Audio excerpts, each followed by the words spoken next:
Ngayon pag-uusapan natin ang isang napakahalagang paksa na maaaring magpabago sa inyong kasalukuyang pananaw. Nais ko muna magtanong sa inyo, naniniwala ba kayo na habang tumatanda ang isang tao, mas dapat siyang sumailalim sa maraming health check-up para mabuhay ng mas matagal at may kapayapaan ng isip para sa ikabubuti mo? Magpa-check up ka na. Ilang beses na kaya natin tong narinig at ilang beses na rin nating sinabi sa ating mga kapamilya. Ngunit paano kung sabihin ko sa inyo na ayon sa mga nangungunang internasyonal na pananaliksik sa geriatric medicine, pagkatapos ng edad na 70 ang ilang hindi kinakailangang regular na pagsusuri ay hindi lamang nabibigong gawing kayong mas malusog, bagkus ay maaaring pumatay sa inyong sigla sa buhay at didirektang makaapekto sa inyong haba ng buhay dahil sa matinding pagkabalisa at sobrang pagpapagamot na idinudulot nito. Maaaring masakit pakinggan ang mga salitang ito, ngunit bigyan ninyo ako ng kaunting panahon. Ang nilalaman natin ngayon ay maaaring ganap na magbago sa pananaw ninyo at ng inyong pamilya tungkol sa mga health check-up. Ang ating tatalakayin ngayon ay mula kay Dr. Mark Domingo. Si Dr. Mark Domingo ay isang geriatric specialist na may higit sa 21 taong klinikal na karanasan. Napakarami na niyang nakitang mga senior citizen na sa halip na guminhawa ay lalong nabalisa at labis na naapektuhan ang kalusugan at pamumuhay pagkatapos ng sobrang pagsusuri. Ngayon, ating tatalakayin ang kasalukuyang sitwasyon at mga panganib ng labis na pagsusuri sa mga matatanda, ang mga pagsusuri na maaaring itigil pagkatapos ng edad 70 at ang mga dahilan nito at kung ano talaga ang mga pagsusuring kailangan ng mga senior citizen. Para sa mga kaibigan nating hindi pa nakasubscribe, huwag kalimutang pindutin ang subscribe button. Kung nagustuhan ninyo ang aming ibinahagi, paki-like o mag-type ng 1 sa comment section. Ito ang pinakamalaking suporta para sa aming patuloy na paglikha. Sige, simulan na natin ang ating paksa ngayon. Unang kasalukuyang sitwasyon at mga panganib ng labis na pagsusuri sa mga matatanda. Sa aking klinika, napakarami ko nang nakitang mga senior citizen na tila binihag ng kanilang mga medical report. Malungkot na pagbabahagi ni Dr. Mark Domingo habang inaalala ang isang kaso na tumatak sa kanya. Si Principal Santos, isang 78 taong gulang na retiradong high school principal, ay laging malakas at malusog. Pagkatapos magretiro, mahilig pa rin siyang mag-hiking at magsulat. 3 taon na ang nakalipas sa pagpupumilit ng kanyang mga anak, nagsimula siyang sumailalim sa taunang kompletong Deluxe Executive Check-up. Nang lumabas ang unang resulta, nagulat siya sa mahigit 10 item na may pulang marka, bahagyang mataas ang kolesterol, borderline ang blood sugar, medyo tumaas ang prostate-specific antigen PSA index at may nakita pang isang maliit na ground glass nodule sa kanyang chest CT scan. Mula noon, ganap na nagbago ang buhay ni Principal Santos. Hindi na niya pinapansin ang pagsusulat at ang mga tanawin. Araw-araw niyang pinag-aaralan ang mga terminong medikal na hindi niya maintindihan. Gabi-gabi siyang hindi makatulog, nag-aalala kung mayroon ba siyang malubhang karamdaman. Sa sumunod na 3 taon, halos naging isa siyang profesional na pasyente, pabalik-balik sa iba't ibang ospital. Bawat 3 buwan sinusubaybayan ang kanyang nodule, bawat 6 na buwan kinukunan ulit siya ng dugo. Ang dating masayahin at positibong tao ay naging balisa at tahimik at bumaba rin ng malaki ang kanyang timbang hanggang sa kamakailan natagpuan niya si Dr. Mark Domingo. Matapos maingat na suriin ang lahat ng kanyang kalagayan, mahinahon siyang sinabihan ni Dr. Domingo Principal Santos, sa edad ninyong halos 80 na, ang mga pagkasira at bahagyang paglihis ng datos sa inyong katawan ay parang isang lumang sasakyan na ilang dekada nang tumatakbo. Normal lang na may mga piyesang naluluma at may mga numerong hindi perpekto. Ang lung nodule ninyo ay hindi nagbago sa loob ng 3 taon at ang pagbabago sa inyong PSA index ay walang kabuluhan. Ang pinakamalaking problema ninyo ay hindi ang sakit sa katawan kundi ang sakit na tinatawag na health anxiety. Ang kwento ni Principal Santos ay hindi isang pambihirang kaso. Ayon sa isang pag-aaral ng isang kilalang ahensya ng kalusugan dito sa Pilipinas, halos 60% ng mga pagsusuring ginagawa sa mga senior citizen na may edad 65 pataas ay may tuturing na low-value care. Ibig sabihin kahit gawin ay maaring hindi magdulot ng benepisyo at sa halip ay nagdaragdag lamang ng pasanin sa isip at katawan pati na rin sa sistema ng kalusugan. Sinasabi ni Dr. Mark Domingo na ang kaisipang mas mabuting sumobra kaysa magkulang pagdating sa mga pagsusuri ay lubhang mapanganib sa larangan ng geriatric medicine. Isang mahalagang pag-aaral na inilathala sa isang nangungunang internasyonal na medical journal, ang Geriatric Health, ang sumubaybay sa daan-daang libong senior citizens sa loob ng mahigit 20 taon at nakarating sa isang nakakagulat na conclusion para sa mga senior citizen na may edad 75 pataas ang negatibong epekto sa kalusugan ng pagkabalisa mula sa sobrang pagsusuri ay mas malala pa kaysa sa maraming sakit mismo. Malinaw na tinukoy ng pag-aaral na ito ang ilang mahahalagang turning point sa edad 75, 80 at 85. Pagkatapos ng mga edad na ito, ang balanse ng benepisyo at panganib ng maraming regular na pagsusuri ay nababaligtad. Halimbawa, natuklasan ng pag-aaral na para sa mga kababaihang may edad 75 pataas kung ang kanilang mga mammogram sa nakalipas na maraming taon ay palaging normal, ang kabuluhan ng patuloy na screening ay napakaliit na. Ito ay dahil sa edad na ito kahit may matuklasang maagang yugto ng kanser sa suso, ang paglaki nito ay karaniwang napakabagal. Kadalasan ang senior citizen ay pumanaw na dahil sa ibang dahilan bago pa man maging banta sa buhay ang tumor na ito. Ngunit ang operasyon, radiation therapy at chemotherapy para dito ay may mga side effect na maaaring sumira ng husto sa kalidad ng buhay ng matatanda sa kanilang mga huling taon. Ang isa pang malaking problema ay ang mga false positive. Ipinaliwanag ni Dr. Mark Domingo na ito ay parang isang sobrang sensitibong fire alarm. Kahit nagpapakulo ka lang ng tubig sa kusina at may kaunting singaw, ito ay agad na tumutunog ng malakas na nagiging sanhi ng pagkaabala sa buong pamilya.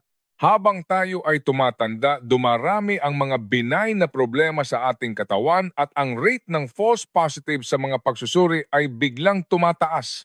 Halimbawa sa PSA screening para sa prostate cancer, ang false positive rate para sa mga lalaking may edad 70 pataas ay maaring umabot sa 30 hanggang 40%. Ibig sabihin, sa bawat 3 taong makakatanggap ng abnormal na resulta, isa sa kanila ay isang maling alarma. Ngunit para maalis ang alarma na ito, maaaring kailanganin mong sumailalim sa isang masakit at may risk ng impeksyon na biopsy at mag-aalala ka ng ilang buwan dahil dito. Batay sa mga ebidensyang ito, nagsimula na ring isulong ng World Health Organization sa mga nakaraang taon ang isang bagong konsepto. Ang mga desisyong medikal para sa mga matatanda ay dapat magbago mula sa pagiging disease-centered patungo sa pagiging person-centered. Ibig sabihin, ang layunin ng pagsusuri ay hindi na lamang basta maghanap ng sakit kundi para mapanatili at mapabuti ang kasalukuyang kalidad ng buhay. Mas mahalaga ang kalidad ng buhay kaysa sa magandang resulta sa papel. Lagi kong sinasabi sa aking mga pasyente at sa kanilang mga pamilya, ang hinahabol natin ay ang kalidad ng buhay, hindi ang perpektong mga numero sa resulta, sabi ni Dr. Mark Domingo. Nagbahagi siya ng 2 totoong kwento mula sa kanyang klinika. Si Lola Elena, 86 taong gulang, ay may presyon ng dugo na nasa 150,080 millimeters Hg. Ang dati niyang doktor ay mahigpit na nag-utos na dapat niyang ibaba ito sa ilalim ng 130,080 millimeters Hg. Ngunit sa tuwing bumababa ang kanyang presyon, nahihilo si Lola Elena at nanghihina at wala na siyang lakas kahit para lumabas para mamalengke. Nang si Dr. Mark Domingo na ang humawak sa kanya, binawasan niya ang dosis ng gamot sa presyon at pinayagan ang kanyang presyon na manatili sa medyo mataas na antas. Ang resulta, hindi na nahihilo si Lola Elena at kaya na niyang maglakad gamit ang kanyang tungkod papunta sa hardin sa ibaba para makipagkwentuhan sa kanyang mga kaibigan. Ipinaliwanag ni Dr. Mark Domingo na habang tumatanda nababawasan ang pagiging nababanat ng mga daluyan ng dugo tulad ng mga lumang tubo ng tubig na nangangailangan ng bahagyang mas mataas na presyon para maihatid ng sapat ang dugo at oxygen sa utak at sa mga dulo ng katawan. Ang labis na pagpapababa ng presyon ng dugo ay maaaring magdulot ng hindi sapat na supply ng dugo sa utak na nagpapataas ng panganib ng pagkahilo at pagkahulog. Para sa kanya, ang 150 na presyon na nagpapahintulot sa kanyang lumabas at makisalamuha ay mas malusog kaysa sa 130 na nagiging sanhi ng pagkahilo sa bahay. Ang isa pa ay si Lolo Cardo, 79 taong gulang na dati masigla. Mula nang matuklasan sa isang check-up na mataas ang kanyang blood sugar at lipids, nagsimula siyang uminom ng 3 uri ng gamot. Ang resulta, siya ay naging matamlay, laging walang gana kumain at nagsimulang manghina ang kanyang mga kalamnan. Nang muling suriin ni Dr. Mark Domingo ang kanyang kalagayan, itinigil niya ang karamihan sa mga gamot at pinanatili lamang ang pinaka-esensyal na isa. Hinikayat din niya si Lolo Cardo na maglakad-lakad ng mas madalas at mag-ingat sa kanyang dieta. Pagkalipas ng 6 na buwan, bumalik ang sigla ni Lolo Cardo. Sabi niya, mas malakas ang pakiramdam ko ngayon kaysa noong umiinom ako ng maraming gamot. Ang dalawang kwentong ito ay nagpapatunay sa pangunahing punto ni Dr. Mark Domingo. Mas mahalaga ang functional capacity kaysa sa mga numero. Nakakakain ka ba, nakakaligo at nakakalabas para maglakad ng mag-isa? Masaya ka ba ngayon? Ito ang tunay na sukatan ng iyong kalusugan. Ikalawa, ang mga pagsusuri na maaaring itigil pagkatapos ng edad 70 at ang mga dahilan nito. Kung gayon, ano-ano ang mga partikular na pagsusuri na maaari mong talakayin sa iyong doktor na itigil pagkatapos ng edad 70? Nagbigay si Dr. Mark Domingo ng isang listahan bilang gabay. Una, colonoscopy screening. Kung ikaw ay higit sa 70 taong gulang na at ang iyong mga resulta sa nakalipas na 10 taon ay palaging negatibo, napakaliit na ng benepisyo ng patuloy na pagsasagawa ng pagsusuring ito, sabi ni Dr. Mark Domingo. Nakakita na ako ng napakaraming senior citizen na tumatanggi sa colonoscopy dahil sa takot sa masakit na proseso ng paglilinis ng bituka. Ito ay lubos na nauunawaan. Ang prosesong iyon ay isang malaking pagsubok sa lakas at electrolyte balance ng isang matanda. Pangalawa, mammogram. Para sa mga kababaihan, lalo na sa mga higit sa 75 taong gulang na may hindi magandang kalusugan at limitadong inaasahang haba ng buhay, maaaring talakayin sa doktor ang pagtigil nito. Sinabi ni Lola Remedios, 22 taong gulang, kay Dr. Mark Domingo, Doc, sa edad kong ito, ayaw ko nang danasin taon-taon ang sakit ng pagkaipit sa ospital para sa isang bagay na maaaring hindi naman makaapekto sa akin habang buhay. Gusto kong gugulin ang mga natitirang araw ko ng mas komportable. Lubos na iginalang at sinuportahan ni Dr. Mark Domingo ang kanyang desisyon. Pangatlo, prostate-specific antigen PSA screening. Para sa mga lalaking may edad 70 hanggang 75 pataas, ang screening na ito ay lubhang kontrobersyal. Ito ay dahil ang karamihan sa prostate cancer ay mabagal lumaki at madalas itong nabubuhay kasama ng tao. Mas malamang na pumanaw ka na dala ito kaysa pumanaw dahil dito. Ang pagkabalisa at mga panganib na mga susunod na pagsusuri na dulot ng bahagyang mataas na PSA ay maaaring mas matimbang kaysa sa mga benepisyo. Pang-apat, bone density scan. Para sa mga higit sa 80 taong gulang, lalo na sa mga mayroon ng limitadong paggalaw, hindi na gaanong makabuluhan ang pagsusuring ito. Ayon kay Dr. Mark Domingo, gaano man kaganda ang resulta ng iyong bone density report, isang pagkahulog lang ay maaari ka pa ring mabalian. Kaya ang focus ay hindi sa numero ng bone density kundi sa pag-iwas sa pagkahulog. Ang oras at enerhiya na ginugugol sa pagsusuri ay mas mabuting ilaan sa pagpapabuti ng kaligtasan sa bahay tulad ng paglalagay ng mga hawakan sa banyo, pagpapanatiling maliwanag ng mga daanan at pagsusuot ng sapatos na hindi madulas. Mas malaki ang pakinabang nito. Pang-5, routine EKG para sa mga asymptomatic na pasyente, kung wala kang anumang sintomas tulad ng paninikip ng dibdib, sakit sa dibdib, palpitations o hirap sa paghinga, ang pangangailangan para sa isang taunang regular na EKG ay napakababa. Maraming EKG ng mga senior citizen ang may mga non-specific changes na karamihan ay mga palatandaan lamang ng natural na pagtanda ng puso at walang epekto sa buhay. Ngunit ang salitang abnormal sa report ay maaaring maging sanhi ng iyong hindi pagkakatulog. Ikatlo, ang mga pagsusuring talagang kailangan ng mga matatanda. Kung gayon, ano mga pagsusuring talagang kailangan ng mga matatanda? Binigyang diin ni Dr. Mark Domingo na ang lahat ng mahalaga at makabuluhang pagsusuri ay may iisang pagkakatulad. Ang resulta nito ay direktang maisasalin sa mga aksyon na magpapabuti sa iyong kasalukuyang kalidad ng buhay. Ang unang pagsusuri na talagang kailangan ng mga matatanda ay ang pagsusuri sa paningin. Ito ang numero unong prioridad. Ang mga mata ang ating bintana sa mundo. Maraming senior citizen ang nag-aakala na ang malabong paningin ay isang hindi maiiwasang bahagi ng pagtanda, ngunit sa katotohanan, ang katarata at glaucoma ay maaaring lubos na mapabuti sa pamamagitan ng paggamot. Si Lolo Pedro, 83 taong gulang, ay tuwang-tuwang sinabi matapos ang kanyang operasyon sa katarata, "Pakiramdam ko ay muling nagliwanag ang buong mundo. Malinaw ko nang nakikita ang mukha ng aking mga apo at kaya ko nang magbasa ng dyaryo ng mag-isa." Ang pangalawang pagsusuri na talagang kailangan ng mga matatanda ay ang pagsusuri sa pandinig. Ang paghina ng pandinig ay maaaring maging sanhi ng unti-unting pag-iwas sa pakikisalamuha, pagiging malungkot at maaari pangang mapagkamalang pagbaba ng cognitive function. Ang teknolohiya ng mga hearing aid ngayon ay napakaabante, maliit at matalino. Matapos magsuot ng hearing aid, si Lola Nenita ay muling sumali sa choir ng kanilang komunidad at naging mas masayahin at may tiwala sa sarili.